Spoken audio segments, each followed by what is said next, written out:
Hi hello नमस्कार, मी दुर्गा. आपल्या ब्लॉगमध्ये आपल्या सर्वांचे स्वागत आहे. आपलं उन्हाळी काम चालू झालेलं आहे. आज आपण बटाटा वेफर्स करणार आहोत. त्यासाठी आपण 4-5 किलो बटाटे घेतलेले आहेत. ते स्वच्छ पाण्याने धुवून त्याचे साल आपण छिलकटरने काढलेले आहे. छान असे पांढरे शुभ्र बटाटे आपण आता किसणीने किसून घेणार आहोत. छान असे त्याचे वेफर्स पडत आहेत. वेफर्ससाठी बटाटा मी जास्त मोठाही घेतला नाही आणि छोटाही घेतलेला नाही, मध्यम आकाराचा बटाटा घेतलेला आहे.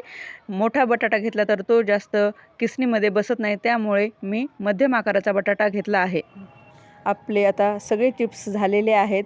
आपण ते चांगल्या पाण्याने धुवून घेतले आणि एका मोठ्या पातेल्यामध्ये पाणी आणि वेफर्स टाकलेले आहेत. रात्रभर ते तसेच पाण्यामध्ये ठेवले आणि त्यामध्ये एक तुरटीचा खडा फिरवला होता. सकाळी उठल्यानंतर ते स्वच्छ 2 पाण्याने धुवून घेतले आणि चुलीवरती मोठं पातेले मांडून त्याच्यामध्ये पाणी टाकले आणि मीठ टाकले.